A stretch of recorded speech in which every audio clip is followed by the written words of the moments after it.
ada satu ayat pun mengatakan Al-Quran itu mukjizat. Saya minta satu ayat Pak Kiai. Kalau ada Al-Quran itu mukjizat, ya tunjukkan. Kalau Muhammad punya mukjizat, itu saya bacakan ayat-ayat dalam Al-Quran, pakai Al-Quran sendiri.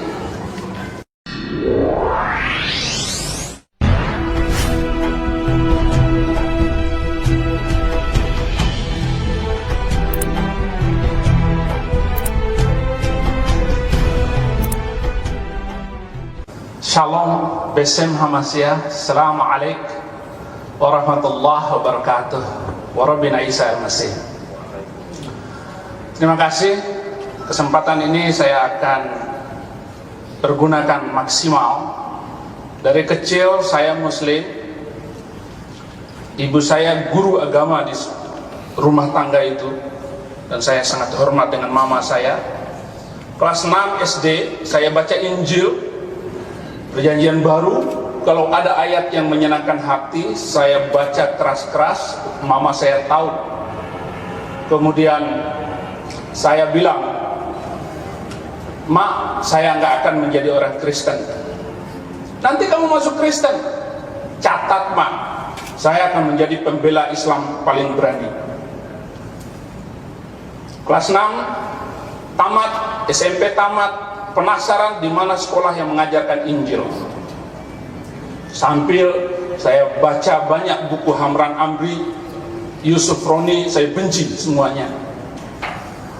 SMA Muhammadiyah di Bima, dapat beasiswa dari pimpinan pusat Muhammadiyah. Kuliah di Solo, ambil jurusan perbandingan agama. Semua agama saya pelajari. Yahudi, Kristen, Islam saya pelajari. Hindu, Buddha saya pelajari. Kuliah itu saya pakai kesempatan saya dakwah ke Klaten, Wonogiri, tidak kurang 15 orang Kristen masuk Islam. Pendeta saya debat. Malam ketiga dia bilang Islam itu jorok dan kumuh. Saya bilang pada pendeta itu, "Benar pendeta, tapi harus garis bawahi yang jorok dan kumuh bukan Islam, orangnya." Nggak ada orang Islam masuk masjid pakai sepatu. Pendeta itu tidak berkedip memandang saya. "Pak Pendeta, sebelum orang Islam bertemu dengan Tuhan, cuci tangan dulu supaya tangannya selalu berbuat baik, wajah berseri-seri, telinga berpikir dingin." Pokoknya saya jelasin arti wudhu. Masuk kamar mandi, ambil air sember, diguyur seluruh tubuhnya. Keluar basah kuyup, "Mas Saifuddin, sekarang saya sudah jadi orang Islam." Saya bilang, "Bukan begitu caranya Pak Pendeta." "Terus bagaimana?" "Besok pagi datang ke KUA, ucapkan 2 kalimat syahadat, daftarkan nama Bapak di sana." Dilakukannya. Seminggu kemudian pendeta ini lalu daftar namanya ke KUA. Sebulan kemudian saya dibelikan 1 setelan jas karena saya yang khutbah pendeta masuk Islam. Setahun kemudian peninggal dunia. Coba dia kalau orang membuat dia masuk Islam, sekarang sudah jadi orang Kristen. Kasihan dia dulu.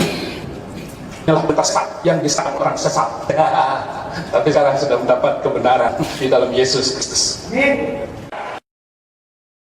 Saya bilang kalau ada sepotong ayat, ada Muhammad dalam Injil, saya masuk Islam lagi. Nggak ada satu potong pun. Itu saya pertaruhkan. Saya bukan belajar sembarangan, tetapi saya sungguh-sungguh belajar bahwa tidak ada nama Muhammad dalam Perjanjian Baru maupun Perjanjian Lama. Dalam bentuk kata apapun atau rumpun kata apapun, Bapak nanti boleh ungkapkan itu. Kita akan baca ayat sebelumnya dan ayat sesudahnya.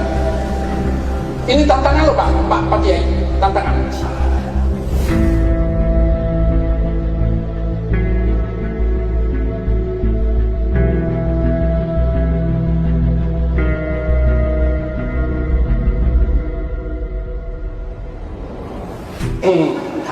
Yang kedua, kalau memang Muhammad itu Nabi, tentu ada saksi yang boleh menguatkan itu.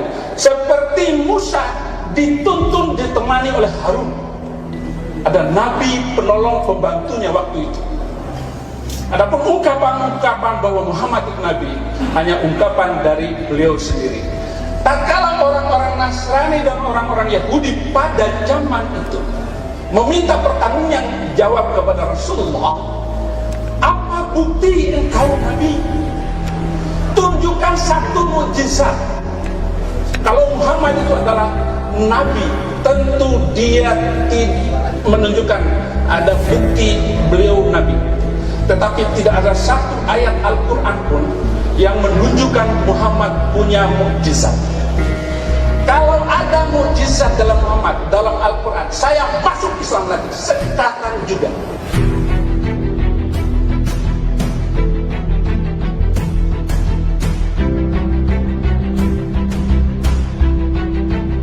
Tunjukkan satu ayat bahwa Muhammad punya mukjizat dalam Al-Quran. Tetapi apa yang saya baca di dalam Al-Quran tentang mukjizat, katakan kepada mereka bahwa mukjizat itu urusan Allah, dan saya adalah orang-orang yang menanti seperti kamu semua. Jadi Nabi Muhammad sampai sekarang itu sedang menanti mukjizat. Sudah 1400 tahun sampai hari ini. Terima kasih, Tuhan Yesus memberkati.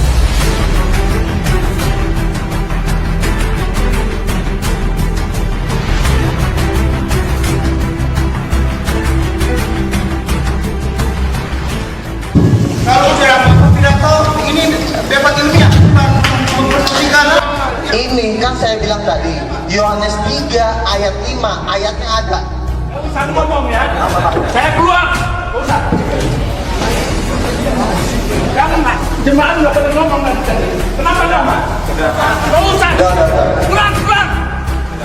Apa kayak begini? Saya kambing. Pak, itu di sini saling masih Pak.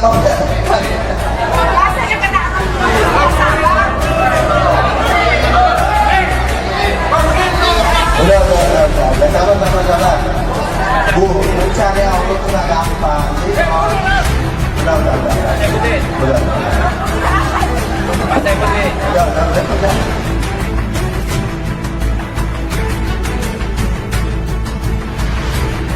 Bu, mencari Allah itu nggak gampang. Jadi kalau udah.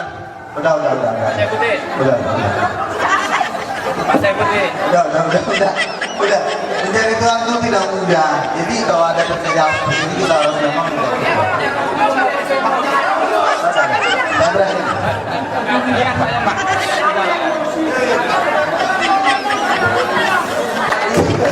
Oke. Baik, tepuk tangan. Bapak Ibu, tepuk tangan.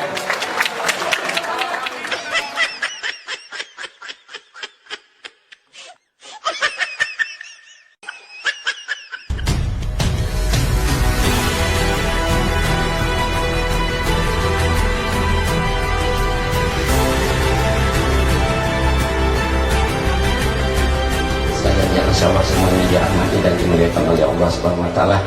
Saya kebetulan pembicara terakhir, mungkin bisa porsinya dilebih dikit. Tadi menarik sekali ya. Kalau saya mengamati pembicara-pembicara dari pihak mereka ini kebanyakan udah keluar dari konteks yang sebenarnya ini, yang sedikit yang masuk, kebanyakan keluar. Katanya Nabi Muhammad tidak dipenuhi dengan Roh Kudus, maka dia bukan nabi. Tapi saya yakin orang kalau dipenuhi dengan Roh Kudus tidak mungkin berakhlakul karimah yang buruk. Tapi saya yakin orang kalau dipenuhi dengan Roh Kudus tidak mungkin berakhlakul karimah yang buruk. Tidak mungkin berakhlakul karimah yang buruk. Kita sudah lihat tadi bagaimana Pak Pendeta sendiri menunjukkan akhlakul karimah yang tidak baik. Itu kalau dipenuhi dengan Roh Kudus tidak mungkin. Orang kalau dipenuhi dengan Roh Kudus tentu tidak mungkin berakhlakul karimah. Tunjukkan ajaran kasih sayang, lemah lembut. Bukan seperti tadi. Sudah baiklah. Kemudian juga Pak Muda mengatakan seolah tadi Ismail tidak diberkati oleh Allah. Itu dia tidak menunjukkan ayatnya. Itu di Kejadian 17 ayat 15 sampai 19. Bagaimana Nabi Ibrahim bermohon kepada Allah, biarlah Ismail berkenan hidup di hadapanmu. Tapi Allah berfirman tidak.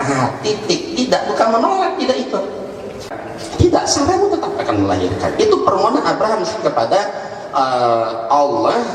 Kan sudah ada Ismail, karena dia merasa sudah tua, nggak mungkin punya anak, sudah menopause, maka dia bilang biarlah, kan sudah ada Ismail.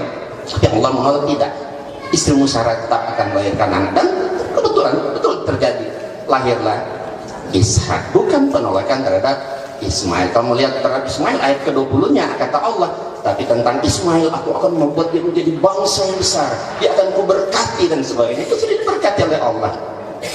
Nah, kemudian tadi menurut Al-Quran, ya, Nabi Isa merupakan salah seorang nabi yang sangat-sangat kita muliakan, ya. Bahkan tidak sempurna iman seorang Islam kalau tidak beriman pada semua nabi, termasuk Nabi Isa alaihissalam. Tapi keberadaan Nabi Isa alaihissalam dalam Al-Quran, dia hanya sebatas nabi atau rasul yang diutus hanya kepada kaumnya saja. Wa yu'allimul kitab wal hikmata wa tawrata wal injil wa rasulan ila bani Israel. Dan dia mengajarkan kepada Isa kitab, hikmat, Taurat dan Injil, dan menjadi rasul kepada Bani Israel saja. Kemudian kami menjadikannya sebagai teladan bagi Bani Israel. Bahkan di dalam Al-Quran di surat As-Saff ayat 6, ya, justru Isa sendiri yang memberi kesaksian.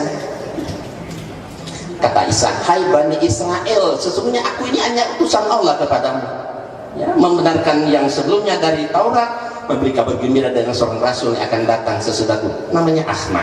Nah, inilah Ahmad, inilah yang Bapak bilang tadi, paralektos, ya, di dalam, ya, bahasa Yunani itu Ahmad, dalam bahasa Arab yang terpuji, seorang penolong yang lain maksudnya tadi, gitu, ya. Cuma kita tidak membahas khusus panjang itu, ya. Kita memberikan bukti-bukti tentang kerasulan Nabi Muhammad di dalam kitab-kitab yang turun sebelumnya. Nah, kenapa, ya, Allah mengutus Nabi Muhammad yang menjadi rasul terakhir, penutup para nabi, khataman nabiin? Karena semua nabi sejak Nabi Adam sampai Isa alaihissalam, ya, orang Kristen bilang Yesus, mereka itu sebenarnya hanya diutus untuk kaumnya saja.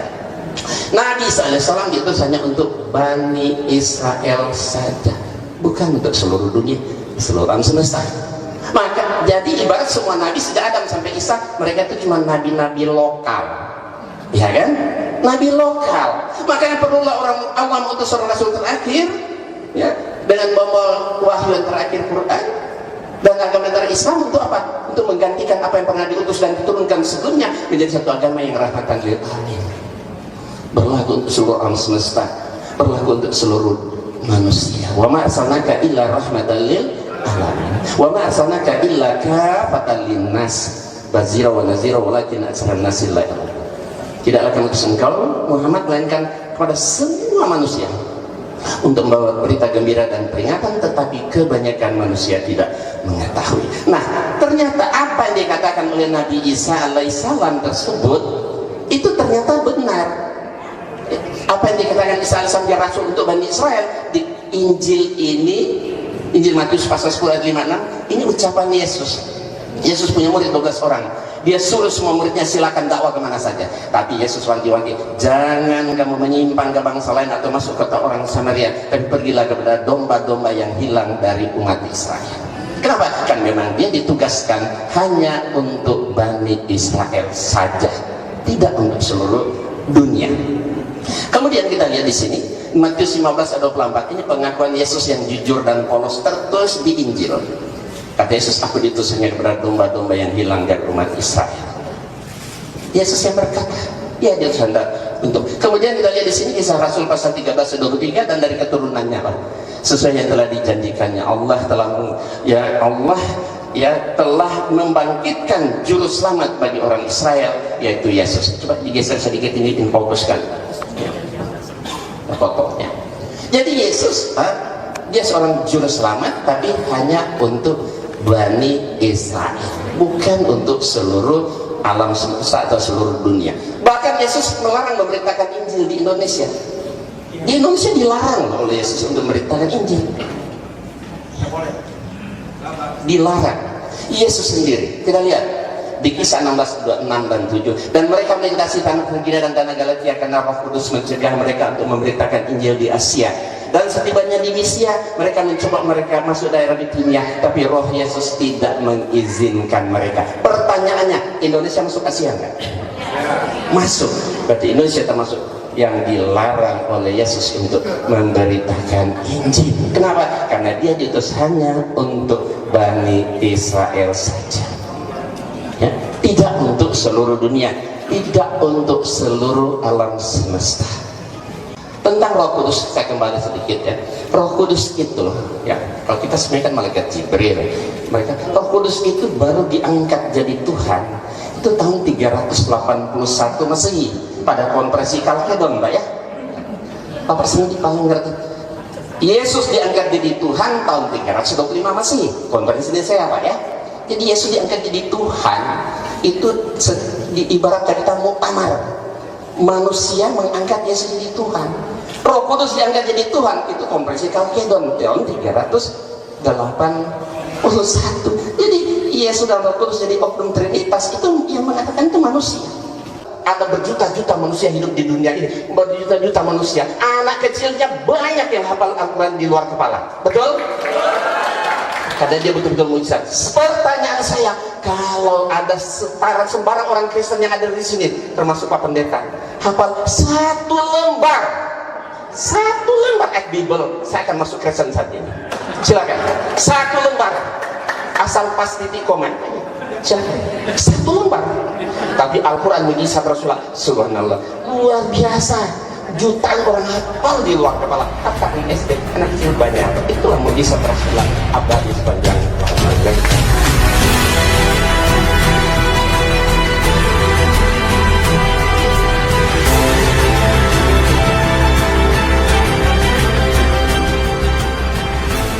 Tidak ada satu ayat pun mengatakan Al-Quran itu mujizat. Saya minta satu ayat, Pak Kiai.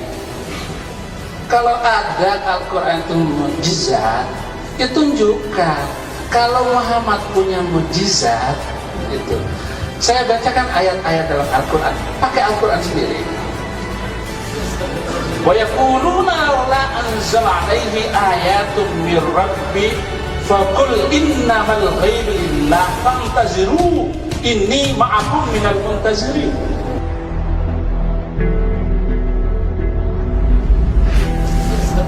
Wa yaquluna la anzala alaihi ayatun mir rabbi faqul innamal ghaibu lillah fantaziru inni ma'akum minal muntazirin. Surat Yunus ayat 20, mereka berkata, mengapa tidak diturunkan kepada Muhammad suatu keterangan mukjizat dari Tuhannya?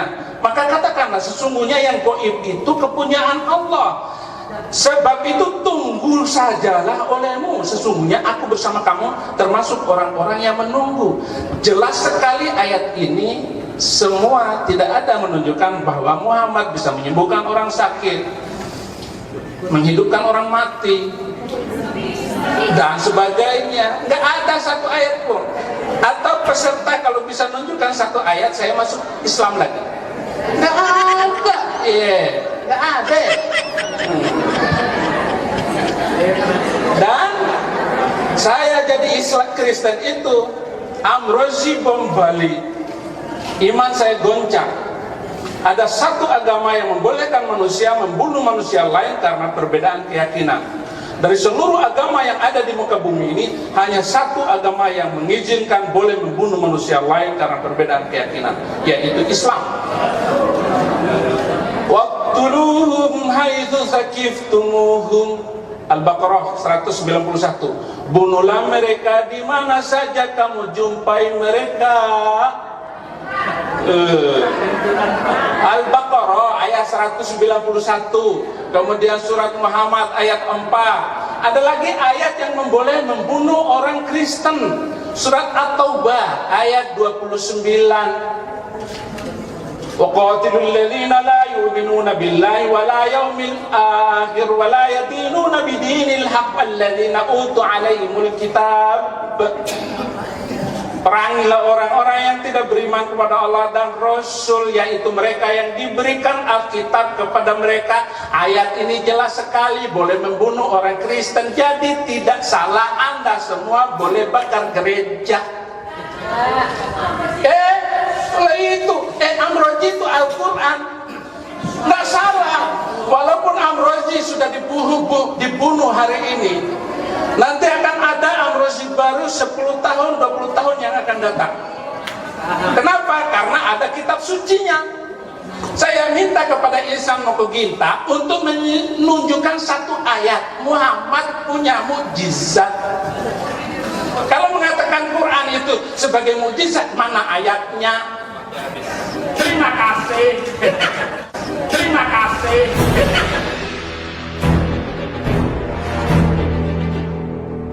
Bahkan ada mukjizat Nabi Isa dalam Al-Quran yang tidak ada dalam Bible. Seperti contoh ketika dia bisa berbicara dalam buaya. Tetapi kita perlu ingat, ya, jangan kita bangga-bangga dengan Isa Al-Masih atau Yesus karena mukjizatnya begitu banyak. Mukjizat Yesus yang begitu banyak itu terjadi biiznillah, atas izin. Coba periksa seluruh ayat Quran itu. Nabi Isa bisa menciptakan burung, menghidupkan orang mati, menyembuhkan orang sakit, itu biiznillah. Ada ayat itu biiznillah, atas izin Allah. Yang hebat itu Allah, bukan Yesus. Yesus nggak bisa berbuat apa-apa kalau tidak dikabulkan oleh Allah. Kalau tidak dikabulkan oleh Allah. Banyak ayat-ayat Bible Yesus mengaku nggak bisa berbuat apa-apa. Ya, Yesus ketakutan sama malaikat. Ya kan? Kenapa? Karena dia manusia. Dia bukan nabi. Jadi semua mukjizat Nabi Isa semua terjadi atas izin Allah. Sesungguhnya aku ini Allah, maka sembahlah aku saja. Itu yang saya tanya.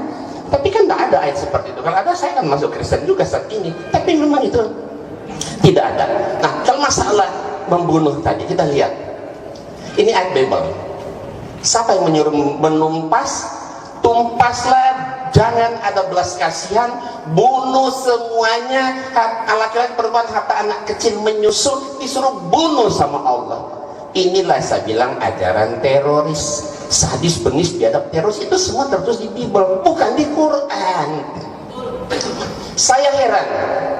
Surat Muhammad ayat 4, beliau menunjukkan surat Muhammad 4. Tolong dibaca Pak Ustadz dengan Pak Pendeta, hati-hati. Itu ada di kurung. Ya, apabila kamu bertemu dengan orang kafir di medan perang, itu dibuang, maka pancunglah batang leher mereka. Jadi boleh kita membunuh, tetapi terhadap orang kafir, dan itu pun di medan perang. Bukan asal orang ketemu orang Kristen bunuh. Kalau ketemu orang Kristen bunuh, masih kita ada bunuh mereka semua kan? Enggak. Ayat itu coba baca, dalam kurung di medan perang. Yang namanya ketemu orang kafir di medan perang, masa tebas leher kita? Kan kita bunuh, kita dibunuh. Tapi kata Allah di ayat sambungannya itu, tawanan itu kamu boleh bebaskan. Tapi kalau ini mana tadi? Lo bilang? Oh, ya. Tapi kalau tadi ini apa? Bunuh semuanya, tumpas semuanya, jangan ada belas kasihan, bunuhlah semuanya, anak-anak maupun perempuan, ya, dan bahkan anak menyusul, lembu, semua binatang juga harus ditumpas, dibunuh tanpa belas kasihan. Oh, itu geser ya? Itu kali. Itu fokusnya kurang geser.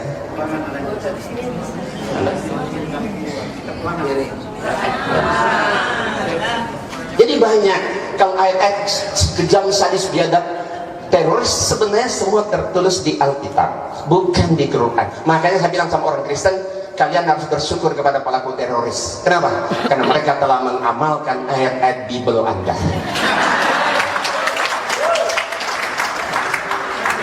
Kata orang Kristen, oh ini kan perjanjian lama. Memang Tuhannya di perjanjian lama, perjanjian baru beda.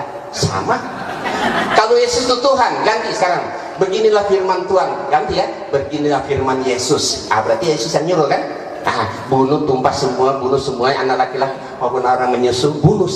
Yesus yang nyuruh berarti kan, kalau Yesus itu Tuhan kan? Ayo, silakan. Kita gantian. Apa yang terbayang? Apa yang terbayang kalau Yesus Tuhan ya? Kita lihat.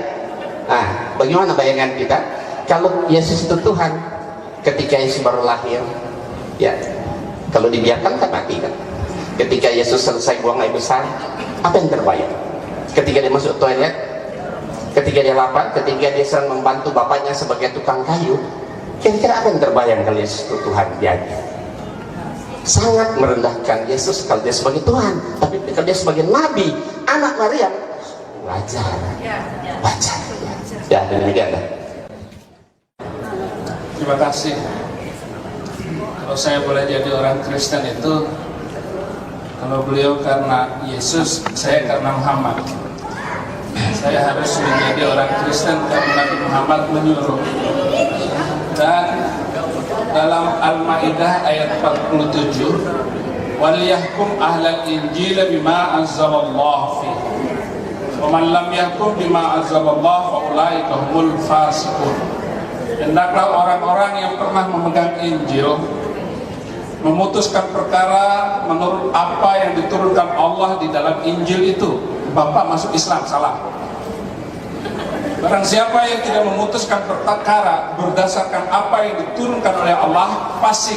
Jadi orang Kristen masuk Islam, fasik alias busuk. Tapi kalau saya masuk menjadi orang Kristen, itu adalah suatu kebanggaan. Yesus membawa agama damai. Yesus tidak pernah membawa pedang. Jangankan pedang, pisau dapur saja tidak pernah dibawa oleh Yesus Kristus untuk menakuti pengikutnya. Tapi Nabi Muhammad memimpin 27 kali peperangan. Beliau adalah panglima perang. Dan satu-satunya agama yang boleh berperang hanyalah Islam. Yang kedua, saya tidak mampu melaksanakan ajaran Islam. Al-Baqarah ayat 208, "Ya ayyuhalladzina amanu udkhulu fis-silmi kaffah." Hei semua manusia, orang-orang yang beriman, masuklah dalam Islam itu secara sempurna. Saya tidak mampu melaksanakan ajaran Islam dengan sempurna. Sholat 5 waktu siapa kuat? Mungkin ibu-ibu yang banyak duit boleh. Tapi tukang beca, orang miskin, petani susah mengikuti ajaran Islam.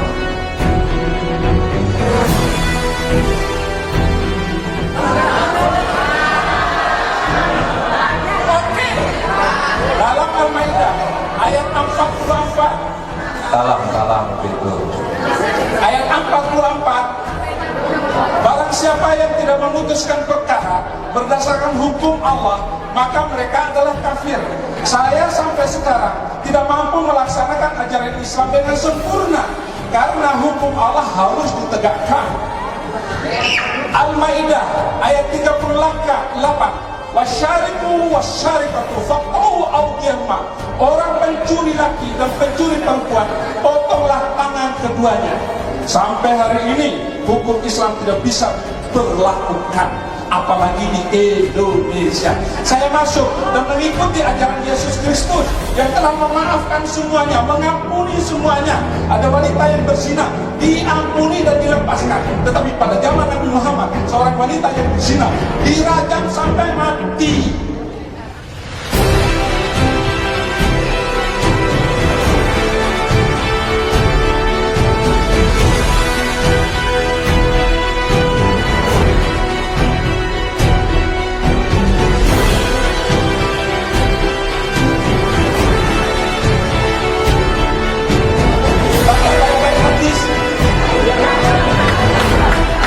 Surat An-Nur ayat kedua, surat kan.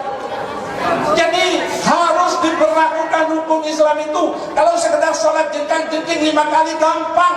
Kamu sholat sampai hitam jidatmu nggak apa-apa, nggak ada yang marah. Tetapi kalau hukum potong tangan berlaku, hebat. Terima kasih. Baiklah tadi beliau menyampaikan tentang potong tangan, hukum Islam gitu. Di Indonesia tidak mungkin menerapkan potong tangan bagi ketemu koruptor atau pencuri atau apa. Kenapa? Karena di sini bukan negara Islam dan syariat Islam belum diterapkan. Kalau di Arab Saudi betul-betul dipotong, tapi untuk memotong tangan itu tentu ya ada dilihat dulu kerugiannya sebesar berapa besar, merugikan banyak orang, baru ada hukum itu diberlakukan. Nah, Kalau di Indonesia berlaku hukum Islam, ya pasti kisos itu harus juga diberlakukan. Tapi kenapa tidak diberlakukan? Karena kita bukan negara Islam. Nah, masalah surat Al-Maidah 44, 46, 47 kalau nggak salah.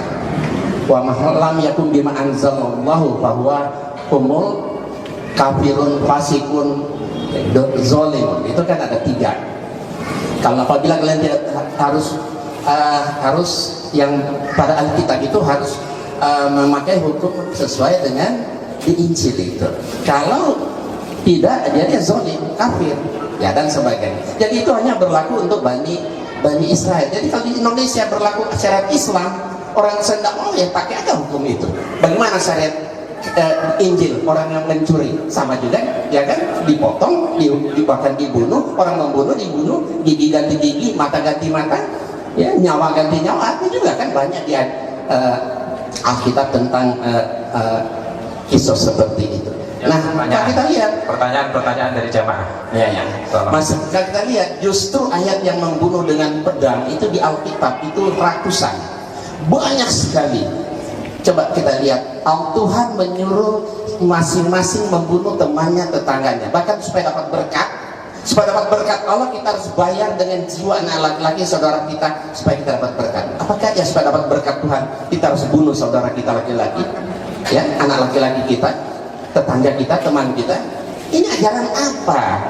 Ya, ini ajaran apa? Betul-betul sebelum ada di Al-Quran kan nggak ada ajaran-ajaran seperti ini. Pertanyaan terakhir tadi Pak Insan, Ya. bagaimana hukumnya ketika orang Kristen pura-pura masuk Islam menyusup, Islam pura-pura masuk Kristen menyusup? Bagaimana etika beragama dalam konteks itu? Ya, kalau dia berpura-pura, ya tentu kita harus cegah. Kita tahu kita harus usir, keluarkan, ya, karena di sini tidak berlaku syariat Islam, ya tentu saja tidak harus dihukum pancung atau dibunuh dan sebagainya. Tapi kalau kita tahu dia berpura-pura, ya kita harus cegah, ya kan?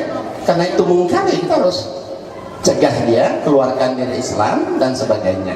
Begitu juga tentu sebaliknya, karena memang banyak orang-orang Islam yang ada, orang Islam juga yang masuk ke Kristen, orang Kristen juga ada juga yang menyusup ke orang Islam. Ya banyak, teman-teman saya juga ada beberapa yang bekerja seperti itu, tapi masuk ke sana dalam rangka apa?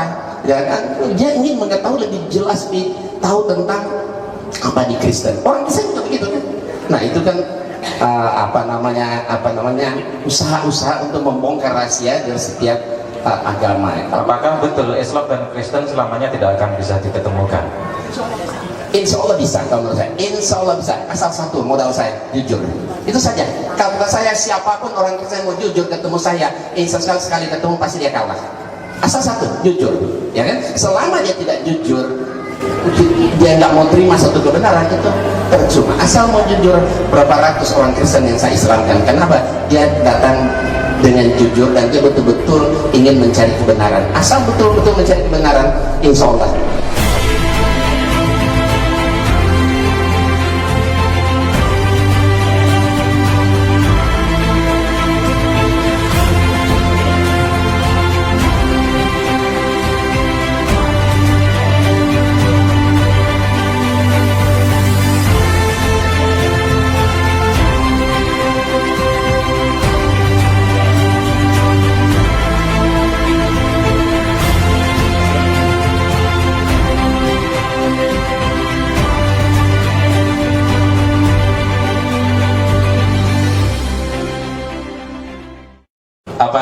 Pembicara dan juga antusiasme audien saya agak biarkan biar ada dinamika yang berbeda dari biasanya, tetapi lebih kurang dari itu semua sesungguhnya kita bisa jadikan semua ini untuk masing-masing, baik para pembicara, saya sebagai moderator, panitia maupun Bapak Ibu, ambillah ini hikmahnya, renungkan.